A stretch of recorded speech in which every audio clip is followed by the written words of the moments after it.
Okay, good guys, no, mayroon na naman kaming gagawin dito na Panasonic, no. So error nito guys, it's 12, no. So it's 12 error guys. Magpapalit tayo ng safety switch or drum sensor, no. So 'yun. So dito tayo ngayon guys sa Summer Breeze, Binyan, Laguna, no. So it's 12 error ang ating gagawin. So yun nga, binubuksan na namin to, may dadala na kami ditong safety switch, no. Kasi alam naman na natin guys, kapag ang it's 12, no, ay yung drum sensor or yung safety switch kung tawagin. So ito nga, binubuksan natin para mapalitan na natin yung safety switch, no. So ang cost po ng pagkasira nito is wear and tear, no. Sa katagalan kasi nagkakaroon niya ng corrosion yung mga sakit ng safety switch, kaya nasisira siya talaga, no. So dito sa mga ganitong problema, hindi mo to talaga mapigilan, hindi mo maiwasan, no. Talagang after 2 years ng washing machine nyo, magkakaroon siya talaga ng problema, no. So sa mga washing machine user, no, talagang expect nyo yan once na may mga automatic washing machine kayo. So expect nyo na talagang may maintenance yan, no, ang inyong mga washing machine. So hindi yan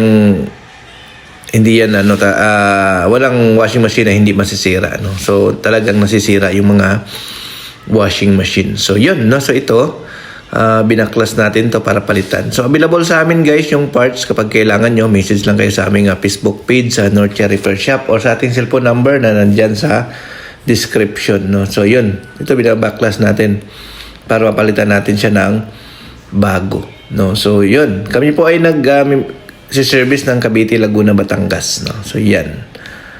So yun, no, sa mga bagong technician, panoorin nyo lang yung ating mga video para matutunan nyo or master nyo yung mga automatic washing machine. So magandang skills po yung washing machine repair, no. Hindi po siya small time, no. Ayan. So ito nga yung parts na to guys ang papalitan natin. So yung corroded na socket, linisin na rin natin, no. Ayan, ito tulad dito guys, corroded na siya. So ito yung cause kung bakit nagkaroon siya ng it's 12 error, no. So yun. So ayusin lang natin to, linisin natin. Yung mga socket na yan guys, kung talagang sobra na yung corroded niya, yung corrosion niya, palitan nyo na. Pero kung hindi pa naman ganun kalala yung tama, pwede nyo linisin, gamit kayo ng contact cleaner guys para malinis, no.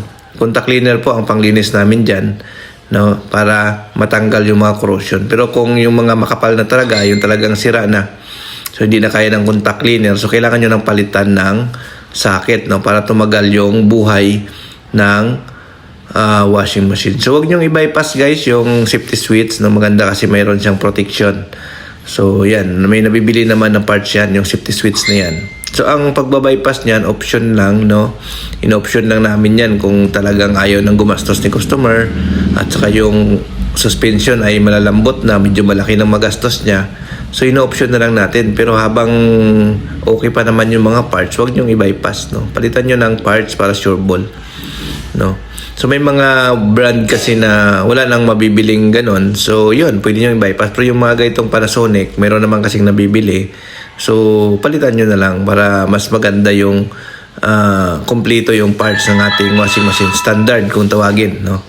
Mas maganda kasi pag standard, no. Ibig sabihin, nasa standard siya. So yan. So yan guys, okay na to. Testing na natin, tapos na, no. So yun. So okay, no. So sa mga gusto magpa-repair, message lang. Bye-bye.